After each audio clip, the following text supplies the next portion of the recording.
ربكم إن زلزلة الساعة شيء عظيم جرب الله أكبر আল্লাহ রাব্বুল আলামিন মানব মণ্ডলীকে ডাকলেন, ইয়া আইয়ুহান নাস, ও মানব মণ্ডলী, ও ম্যানকাইন্ড। দেখেছেন কে? জবান খুলে বলুন, দেখেছেন কে? আল্লাহ রাব্বুল আলামিন ডেকে ডেকে বললেন, ইয়া আইয়ুহান নাস, হে মানব মণ্ডলী, এখানে শুধু মুসলিমকে মালিক ডাকেন নাই, কোন ইমানদারকে এখানে শুধু মালিক ডাকেন নাই, এখানে আমাদের বিধর্মী ভাইদেরকেও ডেকেছেন, মুসলিম ভাইদেরকেও ডেকেছেন, কোন কর্মীকেও ডেকেছেন, যে কোনো নেতাকেও ডেকেছেন। ডেকে ডেকে বললেন, ও আমার গোলাম, ইত্তাকু রাব্বাকুম, ইত্তাকু রাব্বাকুম, তোমরা তোমাদের রবকে ভয় করো। কে বলেছেন? আল্লাহ তাআলা বলছেন, তোমরা তোমাদের রবকে ভয় করো। মালিক যদি তার গোলামকে বলে, তোমরা তোমাদের রবকে ভয় করো, তাকওয়া অবলম্বন করো। আমরা শুধু তাকওয়া বলে বলে, মুত্তাকি বলে বলে আমি হাজী সাহেব, তার মানে আমি মুত্তাকি, এরকম কিছু নেতা, এরকম কিছু হাজী আছে না নাই? বাইতুল্লাহতে চলে গিয়ে নিজেকে হাজী দাবি করে জনমের মতো মুত্তাকি দাবি করছে, অথচ এখনো পর্যন্ত মানুষের সম্পদ জোর করে দখল করে আছে। এরকম কিছু লোক সমাজের ভিতরে আছে না নাই? আর কবে ভালো হয়ে যাবে? আর কবে সঠিক পথে চলে আসবেন? কবে কিয়ামত হবে? কবে হবে কেউ কি জানেন? কথা বলেন, একজন কি জানেন কবে কিয়ামত হবে? আল্লাহ রাব্বুল আলামিন তার হাবিবকে ডেকে বলেন, ও হাবিব, আপনি কি মনে করেছেন সব জ্ঞান কি আমি আপনাকে দিছি নাকি? না না, এমন 5টা জ্ঞান আছে যে 5টা জ্ঞান আমি পৃথিবীর কোনো মানুষকে দেই না। আল্লাহু আকবার। আমি রবের কাছে 5টা জ্ঞান আমি রেখে দিয়েছি। কার কথা? সূরা লুকমানের ভিতরে প্রবেশ করেন, আল্লাহ তাআলা বলছেন 5টা জ্ঞান। কয়টা জ্ঞান? 5টা জ্ঞান কাউকে দেয় নাই, আমাকেও দেয় নাই, উলামায়ে কেরাম এখানে অনেক মানুষ বসে আছেন, কাউকে দেয় নাই। কোন নেতাকে দিল না, কোন নবীকে দিল না। যিনি 5টা জ্ঞান পৃথিবীর কোন মানুষকে দিল না, আওয়াজ করে বলুন তো তিনি কে? আল্লাহ তাআলা ডেকে বললেন, ইন্নাল্লাহা ইনদাহু ইলমুস সাআ ওয়া ইউনাজ্জিলুল গায়ব ওয়া ইয়া'লামু মা ফিল আরহাম। জোরে বলুন আল্লাহু আকবার। রাসূল 5টা জ্ঞান, 5টা বিষয় আমি কাউকে, পৃথিবীর কাউকে জানাইনি। তার মধ্যে ফার্স্টলি, এক নম্বরে, প্রথমত হলো ইন্নাল্লাহা ইনদাহু ইলমুস সাআ, কিয়ামত কবে হবে আমি ছাড়া কেউ জানে না। আল্লাহু আকবার বলেন।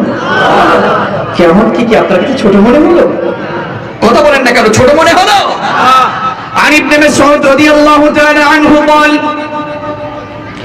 عن النبي صلى الله عليه وسلم, ইবনে মাসউদ রাদিয়াল্লাহু তাআলা আনহু থেকে বর্ণিত, বিশ্বনবী জনাবে মুহাম্মদুর রাসূলুল্লাহ সাল্লাল্লাহু আলাইহি ওয়াসাল্লাম তার থেকে ইরশাদ করেন, বললেন, আমার রাসূল কি বলেছেন, ও উম্মতেরা জানো, কিয়ামত এত কঠিন।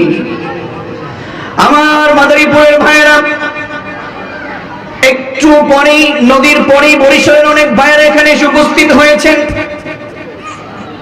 বরিশাল এবং মাদারীপুরের মিলন মেলাতে আপনারা এসে বসেছেন।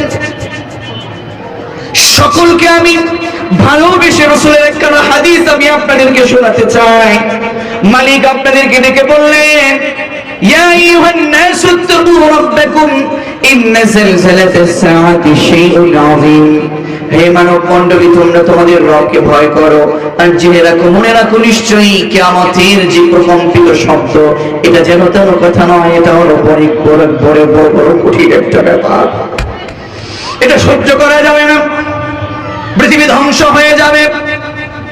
ধ্বংস হয়ে যাবার পরে সবাই একত্র হয়ে মহান রবের সামনে আমরা দাঁড়িয়ে যাব। ইবনে মাসউদ বলেন, রাসূল বলেছেন, লা তাজুলু কদাম ইবনি আদম ইয়াওমাল কিয়ামাতি মিন ইনদি রাব্বিহি হাত্তা ইউসআল আন খামস। ও দুনিয়ার মানুষ, সবাই যখন রবের সামনে দাঁড়িয়ে যাবে, এমন 5টা প্রশ্ন আছে, সেই প্রশ্নের উত্তর দেওয়ার আগ পর্যন্ত একজন আদম সন্তান, একজন আদম সন্তান রবের সামনে থেকে এক কদম সামনে পা বাড়াতে পারবে না। বড় কঠিন কথা। কোথায় আছেন, কি করছেন সেটা নয়, একটু ভেবে দেখুন নিজের সাথে। Think yourself. প্রশ্ন করুন নিজের কাছে, চিন্তা করুন নিজেকে নিয়ে।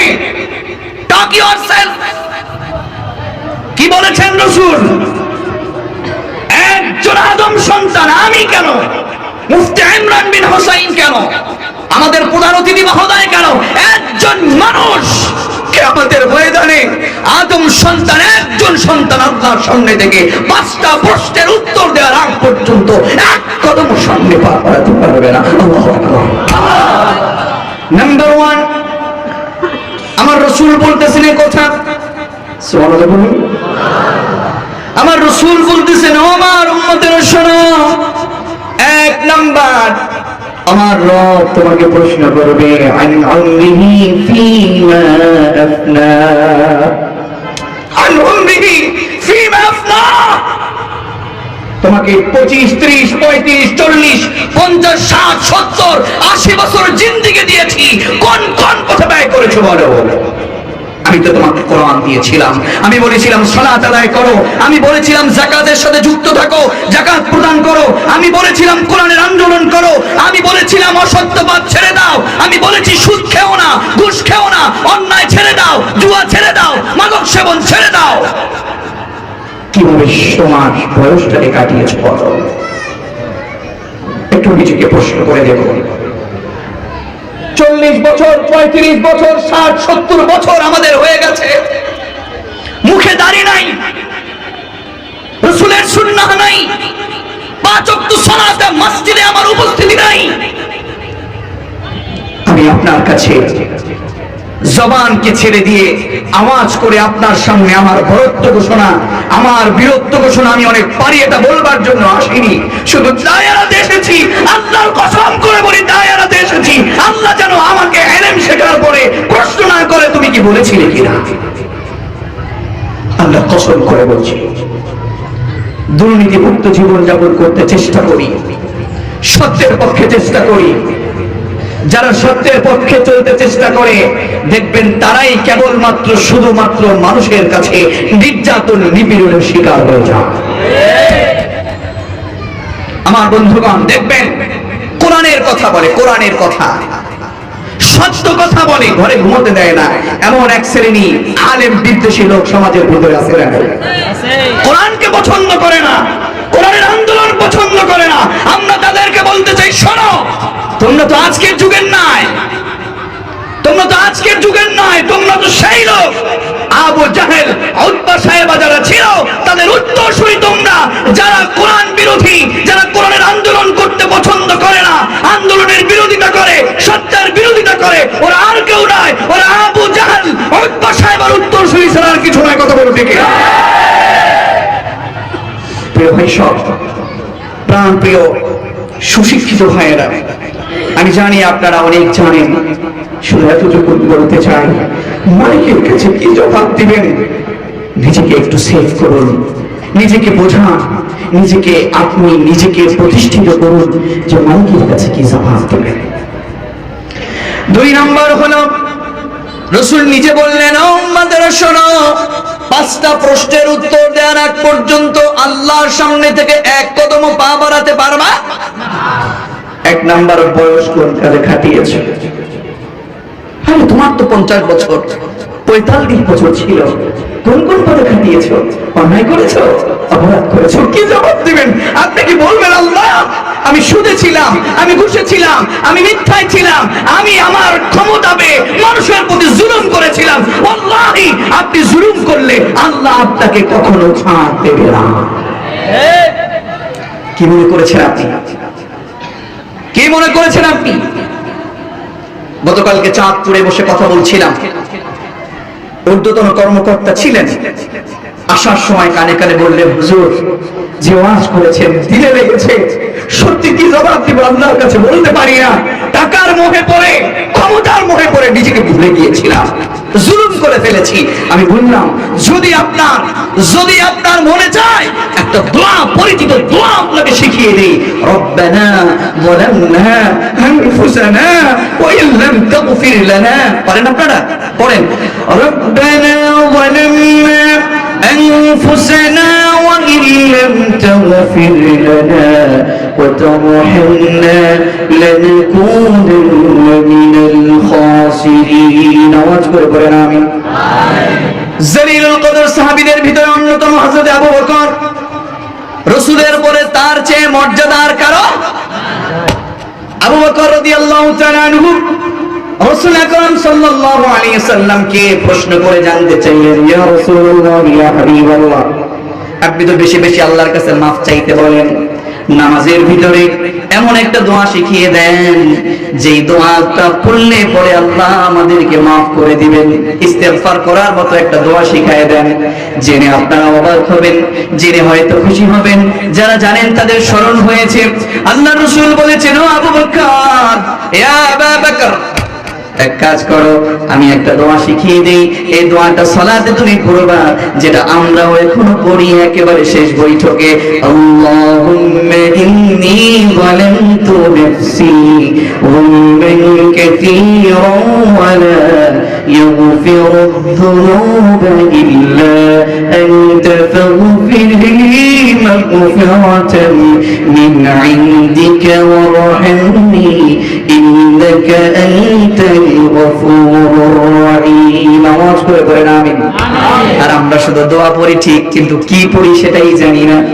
নামাজে আমরা দাঁড়াই, তাড়াতাড়ি নামাজ শেষ করলে পারলে মনে হয় বাঁচি, কথা বলে না কেন?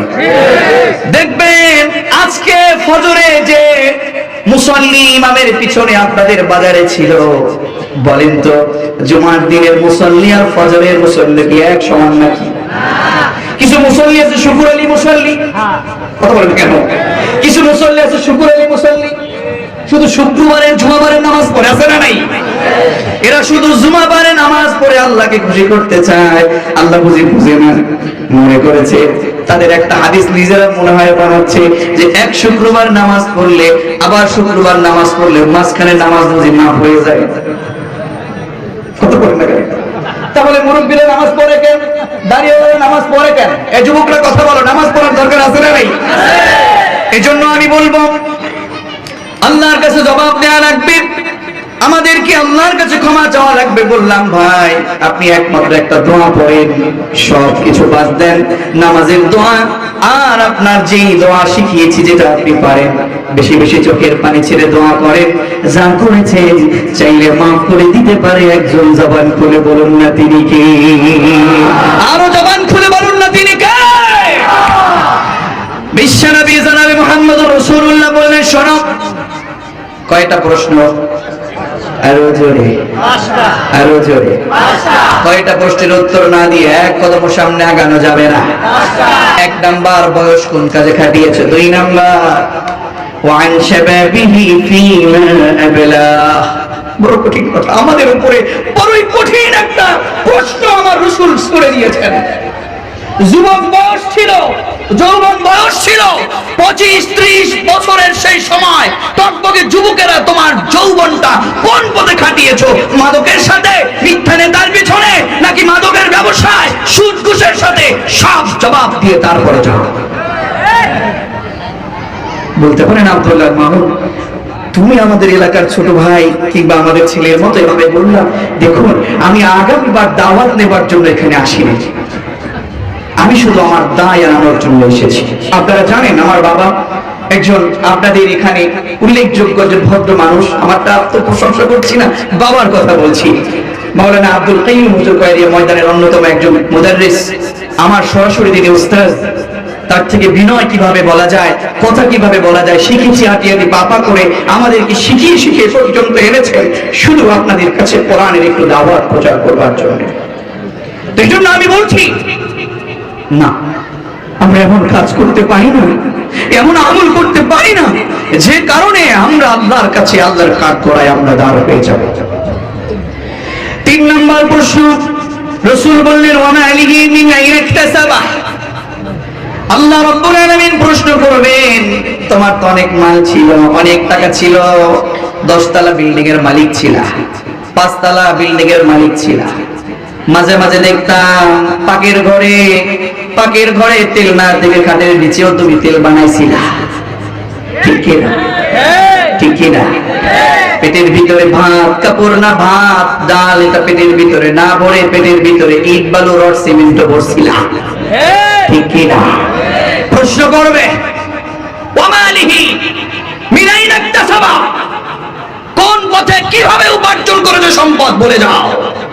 তোমার যে 5 তলা বিল্ডিং দেখেছিলাম কোন পথে উপার্জন করেছিল বলে যাও। কি জবাব দিবেন? প্রশ্নের উত্তর রেডি রাখেন। 4 নাম্বার ওয়াফিমা আনফাকা, কোন পথে ব্যয় করেছো সম্পদ, কোন পথে ব্যয় করেছো? সুদের পথে নাকি তাফসীরের মাহফিলে ব্যয় করেছো, নাকি তাফসীরের মাহফিলে ব্যয় না করে হারাম পথে ব্যয় করেছো? ড্যান্স করতেছিল, তোমাকে অনেক বড় নেতা বলে তোমাকে বলেছে নেতা আমরা এলাকার সোনার সন্তান এসেছি, সোনার ছেলেরা এসেছি, আপনাকে প্রধান অতিথি বানিয়েছি, আমাদেরকে আপনি 20,000 টাকা চাঁদা দেন। গানের সভাপতি আপনি, আল্লাহর কাছে ধরা খাওয়া লাগবে নাকি লাগবে না? আরো জোরে লাগবে কি লাগবে না?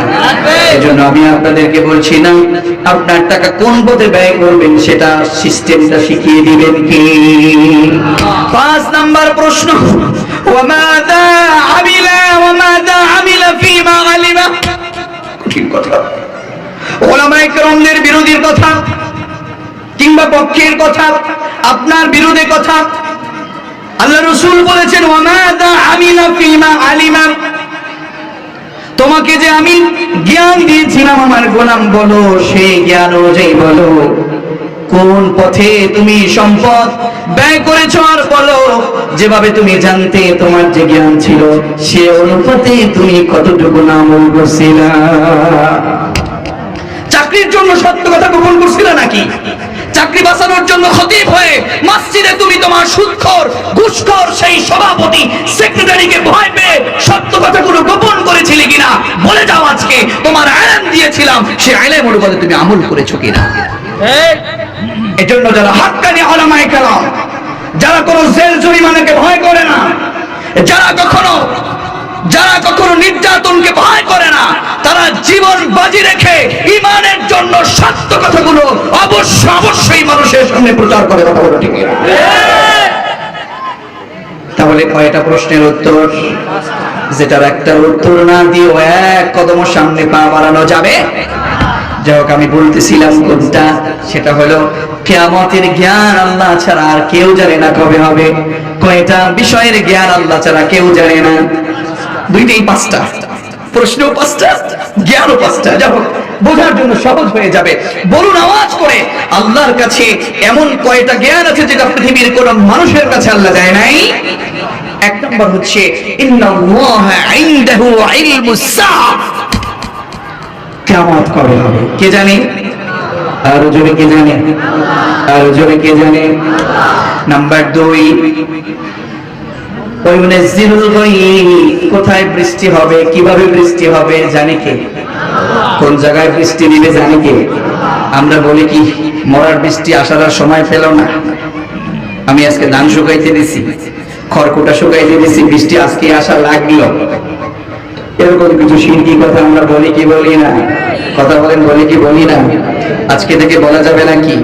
আরো জোরে বলা যাবে নাকি? বৃষ্টি দেওয়ার মালিক কে? বৃষ্টির সময় নির্ধারণ করার মালিক কে?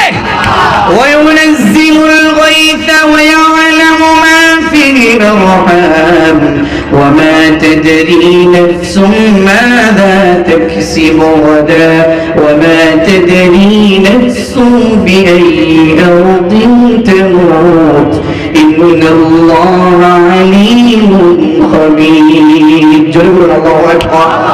3 নাম্বার হলো মায়ের পেটে কে আসবে?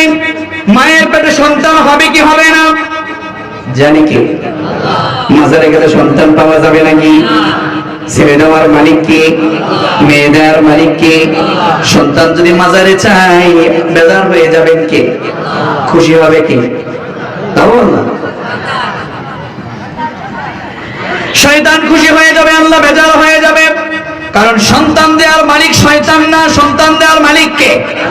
ইয়াহাবু লিমান ইয়াশাউ ইনাসা ওয়া ইয়াহাবু লিমান يشاء الذكور أو يزوجهم ذكرانا وإناثا ويجعل من يشاء عقيما إنه عليم قدير الله أكبر ছেলে হোক মেয়ে হোক দেয়ার মালিককে সন্তান দুটাই দিবে আল্লাহ যাকে চাইবে মেয়ে দিবে যাকে চাইবে ছেলে দিবে যাকে চাইবে ছেলেও দিবে মেয়েও দিবে যাকে চাইবে ছেলেও দিবে না মেয়েও দিবে না তিনি কে মায়ের পেটে কি হবে মায়ের পেটে ছেলে হবে না মেয়ে হবে হবে কি হবে না জানে কি এজন্য মাজারের কাছে চাইবো না রাতের বেলায় মানুষ যখন ঘুমিয়ে থাকে প্রয়োজনে আমরা চাইবো একজনের কাছে তখন গিয়ে বলুন তো তিনি কে যাদের সন্তান হয় না যাদের সন্তান হয় না আমি তাদেরকে একটা দোয়া শিখিয়ে দিচ্ছি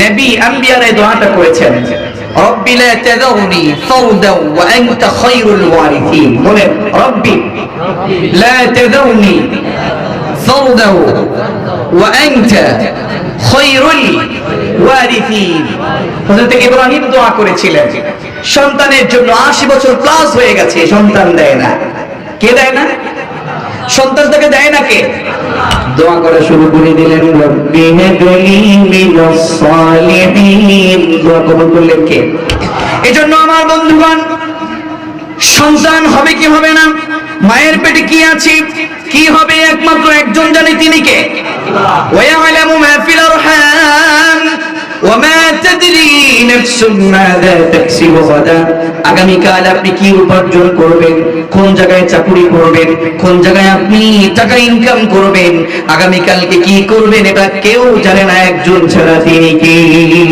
আর জোরে বলুন না তিনি কে ওয়া মা তাদরি নাফসুন মাযা তাকসিবু গাদা সত্য কথা বলতে তুমি পিছু পা কেন নিচ্ছ চাকরি চলে যাবে দাওয়াত চলে যাবে তাতে কি হয়েছে আগামীকাল কোথায় থাকবেন কোথায় আপনি টাকা উপার্জন করবেন কি করবেন রিজিকের মালিক কে ওয়া মা মিন দাব্বাতিন ফিল আরদি ইল্লা আলাল্লাহি রিজকুহা আল্লাহু আকবার বলেন রিজিকের মালিক কে জবান খুলে বলুন রিজিকের মালিক কে সত্যের উপরে অবিচল থাকতেই হবে ইনশাআল্লাহ ওয়া মা তাদরি নাফসুম মাযা তাকসিবু গাদান ওয়া মা তাদরি নাফসুম বিআইয়ি ইয়াউমিন তামুত কবে আপনার মৃত্যু হবে কখন হবে জানে কি আরো জোরে জানে কে আরো জোরে জানে কে সুতরাং আপনাকে মৃত্যুর আগেই ভালো হয়ে যাবার দরকার আছে না নেই আরো জোরে বলুন দরকার আছে না নেই আমার প্রিয় বন্ধুগণ এর জন্য আপনাকে বলছি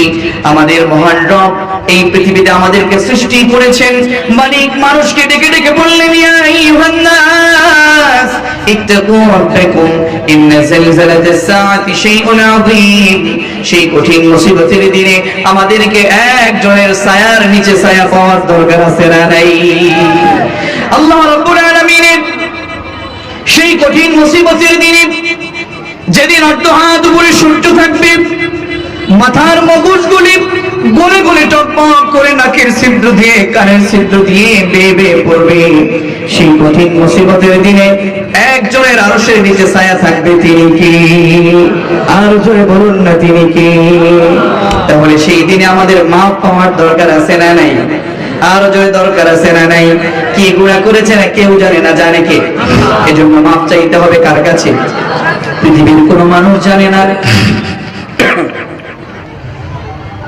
পৃথিবীর কোনো মানুষ জানে না আপনি কত গুনাহ করেছেন কত অন্যায় করেছেন এটা কেউ জানে না একজন ছাড়া জবান খুলে বলুন তো তিনি কে এজন্য আল্লাহর কাছে মাফ চাইতে হবে আল্লাহর কাছে ক্ষমা চাইতে হবে আল্লাহর কাছে যদি ক্ষমা চাওয়া যায় চাওয়ার মতো আমাদেরকে মাফ করে দিবেন সেই কঠিন মুসিবতের দিনে সাত শ্রেণীর মানুষকে আল্লাহ তাআলা ছায়া দিবেন আল্লাহ রাসূল বলেছেন সাবাতুল ইউযিল্লুহুমুল্লাহু ফি যিল্লিহি ইয়াওমা লা যিল্লা ইল্লা যিল্লুহু সেই কঠিন মুসিবতের দিনে যেদিন আল্লাহর আরশের নিচের ছায়া ছাড়া আর কোনো ছায়া থাকবে না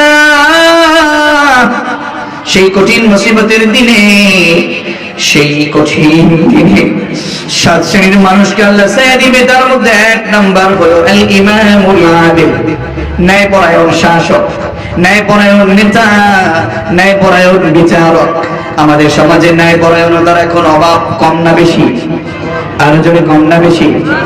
বিচার করতে যায়, পকেটের ভিতরে মোচা ভরে এমন কিছু লোক সমাজে আছে না নাই? ন্যায়পরায়ণতা কম না বেশি? সুতরাং এই ন্যায়পরায়ণতা চাওয়ার দরকার আছে না নাই? রাসূল হয়তো আর আসবে না, কিন্তু আবু বকর, ওমর, আলী, উসমানের মতো সেরকম নেতা আমাদের দরকার আছে না নাই?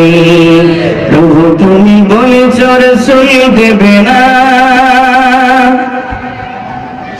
প্রভু তুমি বলেছ রাসূল দেবে না, বলনি দেবে না, বলনি দেবে না হামজা তারিক খালিদি বিজয় সমর, প্রভু তুমি বলেছ রাসূল দেবে না। সেই অমরের মতো সমাজে অমর দরকার আছে না নাই? আরো জোরে বলুন, দরকার আছে না নাই? সেই অমর যদি আজকে আমাদের সমাজে থেকে থেকে ন্যায়পরায়ণতার বিচার দেখিয়ে দিত, সমাজের মানুষগুলো, দুঃখী গরিব মানুষগুলো কখনো তাদের দুঃখ আর সামনে বাসত না, তাদের হকগুলো তারা ফিরে পেত। কথা বলুন ঠিক না? এজন্য আমার বন্ধুগণ, না মানুষের সম্পদ আমরা জোর করে দখল করব না, এই জমিনে থাকবো, জমিনে বসবাস করব, নেতা হয়েছি তাতে কি হয়েছে, ন্যায়পরায়ণতার নেতা হয়ে যাব, ন্যায়পরায়ণ শাসক হয়ে যাব। জমিন যার, এই কথা বিশ্বাস করব, জমিন যার আইন চলবে তার, ঠিক কি না? জমিন যার আইন চলবে তার, ইনিল হুকমু ইল্লা লিল্লাহ। এজন্য আপনাকে আমাকে অবশ্যই অবশ্যই আমাদেরকে আল্লাহ রাব্বুল আলামিনের এই জমিনে থেকে তার আইন মানার দরকার আছে না নাই? এই কোরআনটা কি মিথ্যা নাকি সত্য? কোরআনের ভিতরে কোনো ঝামেলা আছে নাকি বলেন তো? আল্লাহ রাব্বুল আলামিন বলছেন, তুর্কির ভাইয়েরা, মাদারীপুরের ভাইয়েরা, বরিশালের ভাইয়েরা, প্রিয় আয়াত, মুখস্থ আয়াত, যালিকাল কিতাবু লা রাইবা ফীহি হুদাল লিল মুত্তাকিন। জোরে বলুন আল্লাহু আকবার। This is the book whereof there is no doubt in it, a guidance to those who are muttaqin। চিৎকার করে বলুন আল্লাহু আকবার। এই কোরআনের ভিতরে কোনো ভুল নেই, কোনো সন্দেহ নেই। সুতরাং এই জমিন যা আইন চলবে। তাহলে কিয়ামতের ময়দানে 7 শ্রেণীর মানুষ সেদিন ছায়া পাবে। 7টা গুণ অর্জন করতে পারলে আল্লাহর আরশের নিচে সেদিন ছায়া পাওয়া যাবে। তার মধ্যে 1 নাম্বার হলো আল্লাহর আরশের নিচে ছায়া পাবে তারা এই দুনিয়ায় বসে সৎভাবে বিচার পরিচালনা করেছে যারা, ঠিক কিনা? আল ইমামুল আদিল, সৎভাবে বিচার করতে হবে, ন্যায়পরায়ণতার সহিত বিচার করতে হবে, ইনসাফ বা শাসক সেদিন আল্লাহর আরশের নিচে ছায়া পাবে। তবে 50, 60, 70 রাকাত তাহাজ্জুদের নাম দিয়া, সকালবেলার কোরআন পড়ার নাম দিয়া আলেম ওলামাদেরকে শেষ করার পায়তারা যারা চালায়, সেরকম আবু জাহেল, উতবা, সাইবার দলের উত্তরসূরি হয়ে যারা এই কাজগুলো করবে, কখনোই তারা আল্লাহর আরশের নিচে ছায়া পাবে না। আমার বন্ধুগণ, 2 নম্বর আল্লাহর আরশের নিচে ছায়া পাবে তারা ওয়াশাবুন নাশা ফি ইবাদাতি রাব্বি, জীবন বয়সটাকে ইবাদতে মশগুল ছিলেন যারা। আজকে যৌবন বয়স হয়ে গেছে, খেলা চলে সময় কাটাচ্ছি, হাফ প্যান্ট পরে সময় কাটাচ্ছি, হাঁটুর পরে প্যান্ট পরছি, আমরা মিথ্যা কথা বলছি, মাদক সেবন করছি, সালাতের বাইরে চলছি, সালাত না আদায় করে ইমামের বিরোধিতা করছি। এরকম যুবক সমাজের ভিতরে আছে না? আর কেউ তো না, ওই তো সভাপতির ছেলে, ওই তো সেক্রেটারির ছেলে, বয়সের ভারে নুচ্চ হয়ে যাবার কারণে মসজিদে নাম লিখিয়েছে, কিন্তু ছেলে নামাজ পড়ে না, বাড়িতে পর্দা নেই। এরকম কিছু মুরব্বী বাবাজিরা, এরকম কিছু দায়িত্বশীল সমাজে আছে নাকি না? আমি তাদেরকে কষ্ট দিতে চাই না, বরং চাই আসুন আজকে কোরআনের ক্লাস থেকে আমরা শিক্ষা অর্জন করে আমল করি। কথা বলো ঠিক না? যুবক বয়সটা আপনারও ছিল, আমাদের মুহতারাম খোকন ভাই এখন যুবক মানুষ, আমরা যুবক মানুষ, উনি যুবক, ওনার মতো হয়তো ওনার যৌবনটা উনি হারিয়েছেন, দাড়ি পেকে গেছেন, কিন্তু উনিও তো যৌবন বয়সটাকে পার করেছেন। জিজ্ঞেস করে দেখুন আমার বড় ভাইয়ের কাছে, উনি আফসোস করছেন, হায় হায় কি করেছি সারা জীবন, যৌবন বয়সটাকে আমি আমার রবের কাছে আমি ব্যয় করেছি। তো আমার বন্ধুগণ, সেই কঠিন মুসিবতের দিনে আল্লাহর আরশের নিচে, আল্লাহর আরশের নিচে 7 শ্রেণীর মানুষ ছায়া পাবে। এর মধ্যে 1 নাম্বার হলো ইনসাফের শাসক। 2 নাম্বার হলো ওই যুবক যেই যুবক তার যৌবন বয়সটাকে আল্লাহর পথে ব্যয় করেছে, ইবাদতে মশগুল ছিল, তাহাজ্জুদের সালাত আদায় করেছে, সালাতের সময় সালাতের আযান হয়ে গেছে, মসজিদে চলে গেছে, মিসওয়াক নিয়ে মিসওয়াক করে ওযু করে মসজিদে চলে গেছে, আর তার কাছে কেঁদে কেঁদে ভবিষ্যৎ জীবনের জন্য গুনাহ ক্ষমা চেয়ে আল্লাহর কাছ থেকে বারাকা চেয়ে নেবার জন্য দোয়ার ভিতরে আল্লাহর কাছে কাকুতি মিনতি করেছে। এজন্য আমাদের সকলের যৌবন বয়সটা আমাদেরকে আল্লাহর জন্য কাটাতে হবে। 3 নম্বরে আল্লাহ রাসূল বলেছেন, সেই কঠিন মুসিবতের দিনে যেদিন অর্ধহাত উপরে সূর্য থাকবে, মাথার মগজগুলি গলে গলে টকবক করে জমিয়ে পড়বে, মাটি পুড়ে তামা হয়ে যাবে, জিহ্বার নাভি পর্যন্ত ঝরে পড়বে, নাফসি নাফসি করে সকলে চিল্লাবে, সেই কঠিন মুসিবতের দিনে 3 নম্বর ওই ব্যক্তি আল্লাহর আরশে নিজে ছায়া পাবে। ওয়ারাজুলুন কলবুহু মুআল্লাকুন ফিল মাসাজিদ, যার অন্তরটা মসজিদের সাথে জোড়া লাগানো ছিল। সুবহানাল্লাহ বলবেন না? যার অন্তরটা মসজিদের সাথে লাগানো ছিল, আযান হয়ে গেছে, তার আগেই মসজিদে চলে গেছে, মসজিদ থেকে বের হয়েছে, বের হয়ে যাওয়ার সাথে সাথেই ভিতরে কেমন যেন অস্বস্তি কাজ করছে, কেমন করে তাড়াতাড়ি মসজিদে আবার যাবে, কাজ করে করে করে করে রেডি হচ্ছে, তাড়াতাড়ি আবার মসজিদে আসতে হবে। এরকম কিছু মুসল্লিও সমাজের ভিতরে আমরা দেখতে পাই, কথা বলে ঠিক না?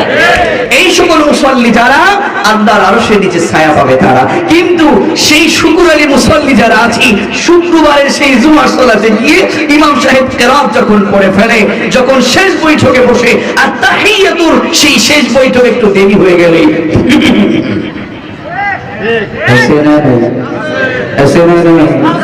যারা বিরক্ত হয় তারা মুমিন না মুনাফিক?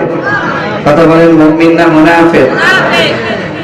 আপনি একটা বর্ণনা শুনুন, আল মুমিনু ফিল মসজিদে কাসসামাকি ফিল মা। একটু খেয়াল করবেন, মুমিনের মসজিদের চরিত্রটা কেমন জানেন নাকি? যারা মুমিন, এবার আপনি মিলান, আপনি মুমিন না মুনাফিক একটু মিলান। আরে মুমিনও নামাজ পড়ে, মুনাফিকও নামাজ পড়ে। আচ্ছা খোকন ভাই, রাসূল নামাজ পড়েছে, আবু বকর নামাজ পড়েছে, আব্দুল্লাহ বিন উবাই কি রাসূলের সাথে নামাজ পড়ে নাই? সেও তো নামাজ পড়েছে। এবার মিলান, আপনি কোন পথে আছেন? আল-মুমিনু ফিল মাসজিদি কাসসামাকি ফিল মা। মুমিনের মসজিদের অবস্থা হয় তেমন, পানির ভিতরে মাছের অবস্থা হয় যেমন। সুবহানাল্লাহ। পানির ভিতরে মাছের ভালো লাগে না খারাপ লাগে?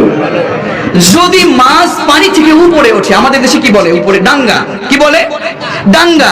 ডাঙ্গাতে যখন মাছটা উপরে ওঠে, কিংবা বড়শিতে মাছ যখন উপরে উঠিয়ে ফেলেন, মাছের কাছে তখন অনেক ভালো লাগে। কি লাগে? আওয়াজ করে বলেন, কি লাগে? অস্বস্তি লাগে, খারাপ লাগে। ঠিক তদ্রুপ একজন মুমিন যখন মসজিদে থাকে, পানির ভিতরে যেমন করে মাছের তার খুব ভালো লেগে যায়, ঠিক তদ্রুপ একজন মুমিন মসজিদে ঢুকলে পরে তার কাছে অনেক স্বস্তি লেগে যায়। সুবহানাল্লাহ। আর যে মুনাফিক, তার চরিত্র বর্ণনা করতে গিয়ে বলেন, ওয়াল মুনাফিকু ফিল মসজিদি কাত-তায়রি ফিল কফাস। যারা মুনাফিক, তাদের মসজিদের অবস্থা, মসজিদের চরিত্র হয় তেমন, খাঁচার ভিতরে পাখির অবস্থা হয় যেমন। ঠিক না? খাঁচার ভিতরে পাখির অবস্থা কেমন লাগে? ভিতরে থাকতে চায়? এইরকম কিছু মুনাফিক, কিছু লোক দেখানো মুসল্লি, ভোট পাওয়ার মুসল্লি, নেতা হবার কিছু জাকাতের লুঙ্গি দেওয়া মুসল্লি, এরা মসজিদে ঢুকলে পরে তাদের কাছে যারা ধরে আর বলে ইমাম সাহেবের ভুল ধরে। ইমাম সাহেব মসজিদে ময়লা কেন? ফ্যানটা চলে না কেন? ইমাম সাহেব খাদেম শুধু একা? ওই সমাজের হক আদায় করতে হলে আপনাকেই মসজিদের খাদেম হয়ে যেতে হবে। 5,000 10,000 টাকা খাদেমের বেতন দিয়া খাদেম সব জারুদার নাই কেন? মসজিদে ময়লা কেন? টয়লেটটা ভালো না কেন? আমি বলবো, আপনি ডাক দাও, যে ব্যক্তি ডাক দিবে ওর ভিতরে নেফাকি আছে। যে ব্যক্তি আল্লাহর গোলাম হতে চায়, সে ব্যক্তি ডাক না দিয়ে তাড়াতাড়ি কারো জন্য দোষ না ধরে, বরং দ্রুত গিয়ে আল্লাহর জন্য খিদমত করে ওই ঘরের খাদেম হিসেবে আল্লাহর কাছে উপস্থিত করতে চেষ্টা করে। রাগ করেছেন নাকি আপনারা?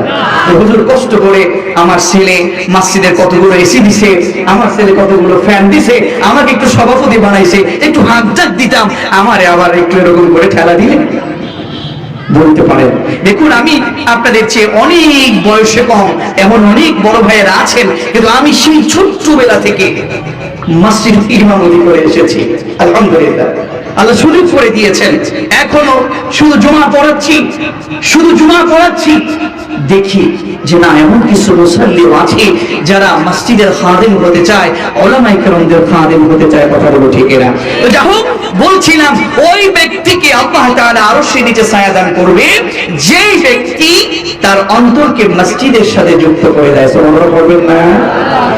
4 নম্বরে ওই ব্যক্তিকে আল্লাহর আরশের নিচে ছায়া দিবে ورجلان تحابا في الله اجتمعا عليه وتفرقا عليه। যে ব্যক্তি কাউকে ভালোবাসবে সেই ব্যক্তি আল্লাহ এবং তার রাসূলের জন্যই কাউকে ভালোবাসবে। সুবহানাল্লাহ। আমি যদি আপনাকে ভালোবাসি, আপনি যদি আমাকে ভালোবাসেন, আমাদের খোকন ভাইকে যদি আমি ভালোবাসি, সেটা যদি টাকার জন্য, ক্ষমতার জন্য যদি ভালোবাসি, আল্লাহ তাআলা তাকে আরশের নিচে ছায়া দেবে না, বরং আল্লাহর জন্য যদি ভালোবাসতে পারি, আল্লাহর জন্য যদি কারোর সাথে বিরোধিতা করতে পারি, আল্লাহি আপনার এই ভালোবাসা আপনাকে আল্লাহর আরশের নিচে গিয়ে আপনাকে ঠেলে দিবে। ঠিক কি না? কষ্ট হচ্ছে নাকি? হুজুর আসতেছেন, আমি হুজুর আসলে পরে ছেড়ে দিব এরকম একটি কাগজই পেয়েছি, তবে আপনাদের কাছে আলোচনা কি ছেড়ে দিব নাকি? আমার বন্ধুগণ, আল্লাহর আরশের নিচে ছায়া পেতে হলে আমাদের সকলকে যেই বিষয়টা মানতে হবে 5 নম্বরে, তা হলো এমন কিছু যুবতী নারী আছে তারা প্রেমপত্র দিয়ে দিবে। সেই প্রেমপত্র দিলে অবৈধ কাজে যখন দাঁত চলে আসে, তখন সেই ডাকে অ্যাকসেপ্ট করে না ফেলে তখন বলবে ফাকালা ইন্নী আখাফুল্লাহ, আমি তোমার প্রেম নিবেদনকে অ্যাকসেপ্ট করছি না। আমি ফেসবুকের সেই অবৈধ নারী, ফেসবুকের সেই নগ্ন নারীকে দেখে আমি লাইক না দিয়ে আমি যদি বলি আল্লাহকে আমি ভালোবাসি, আল্লাহকে আমি ভয় করি, সেই যুবককে আল্লাহর আরশের নিচে ছায়া দিবে কি? 6 নম্বরে হলো ওই ব্যক্তিকে আল্লাহ তাআলা আরশের নিচে ছায়া দিবে যেই ব্যক্তি দান করার ক্ষেত্রে ডান হাত দিয়ে দান করবে, গোপনে দান করবে, বাট বাম হাত তা টের পাবে না। সুবহানাল্লাহ বলবেন না? কিন্তু আমরা কি করি? দান করতে গিয়ে একটু বলে দেন, বলেন না সভাপতি সাহেব, বলেন না, ও সভাপতি বলেন না, অমুকের ছেলে 10,000 দিচ্ছে, মারহাবা বাবার জন্য দান করি, আছে না নাই? হ্যাঁ, অবশ্যই প্রকাশ্যে দান করে লোক দেখানো দান, সেটা ভিন্ন। যদি লৌকিকতা না হয়ে উৎসাহ দেবার জন্য দান করেন যে আমারটা দেখে যেন অন্য কেউ দান করে, সেটা হলো ভিন্ন কথা। তবে যদি লোক দেখানো দান করেন, লোক দেখানো দান একজন পছন্দ করে না, জবান খুলে বলুন না তিনি কি? আরে আল্লাহর নামটা জোরে বলুন না, তিনি কে? এজন্য গোপনে দান করতে হবে। কি করতে হবে? গোপনে দান করতে হবে। হাল্লাকা সিররুন ইনদাল্লাহ বাইনাকা আনতা ওয়া বাইনাল্লাহ, হাল্লাকা সাদাকাতুন তুখফা লা ইয়ালামুহা ইল্লাল্লাহ, হাল্লাকা সিররুন ইনদাল্লাহ বাইনাকা আনতা ওয়া বাইনাল্লাহ।